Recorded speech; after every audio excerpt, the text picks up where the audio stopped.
ক্ষমতাচ্যুত হওয়ার আগের দিনও গণভবনে কোটি কোটি টাকা ছিল। কয়েকজন কর্মকর্তা ওই টাকার দায়িত্বে ছিলেন। ৪ আগস্ট রাতে ক্ষমতাচ্যুত প্রধানমন্ত্রী শেখ হাসিনা একাধিক নেতা ও নিরাপত্তা সংশ্লিষ্ট ব্যক্তির সঙ্গে বৈঠক করেন। এই সময় টাকা বিলি বন্টন করা হয়। সর্বশেষ বৈঠকটি হয় তার সবচেয়ে ঘনিষ্ঠ ৫ জন নেতা ও কর্মকর্তার সঙ্গে। এর মধ্যে ছিলেন আইনমন্ত্রী আনিসুল হক, জুনায়েদ আহমেদ পলক ও মোহাম্মদ আলী আরাফাত। এছাড়া ছিলেন মেজর জেনারেল জিয়াউল আহসান ও একজন লেফটেন্যান্ট জেনারেল।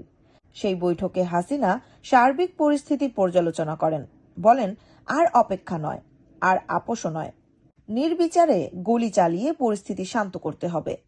বৈঠকে যোগ দেন আইজিপি চৌধুরী আবদুল্লাহ আল মামুন। বৈঠকে আইজিপি জানান, পুলিশের পক্ষে আর সম্ভব হচ্ছে না। একদিকে গুলির সংকট, অন্যদিকে জন উপস্থিতি প্রতিনিয়তই বাড়ছে। গুলি করেও থামানো যাচ্ছে না। যদিও এ সময় শেখ হাসিনা আইজিপির প্রশংসা করেন, তবে সবার কথার শেষে সাবেক প্রধানমন্ত্রী ক্ষিপ্ত হয়ে বলেন, তোমাদের দিয়ে কিচ্ছু হবে না। আমি সেনাবাহিনীকে বলবো গুলি করতে, কারফিউ আরো কঠিন করতে। সেনাবাহিনীর তরফে আগেই জানানো হয়েছে কোনো অবস্থাতেই তারা গুলি করবে না।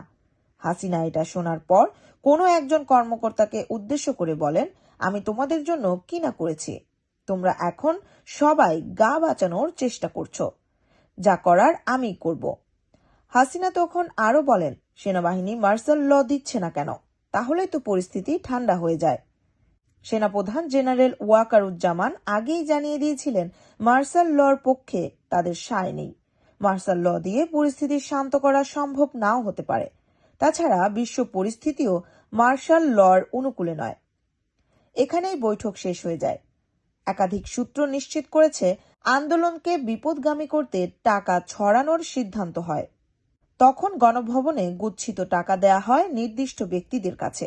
পরদিন পালিয়ে যান শেখ হাসিনা। এই সময় গণভবনে লুটপাট হয়। লুটকারীরা টাকাও নিয়ে যায়, তবে কত কোটি টাকা ছিল তা জানা সম্ভব হয়নি। ৫০ লাখ টাকা উদ্ধার করে সেনাবাহিনীর হাতে দেয় জনতা।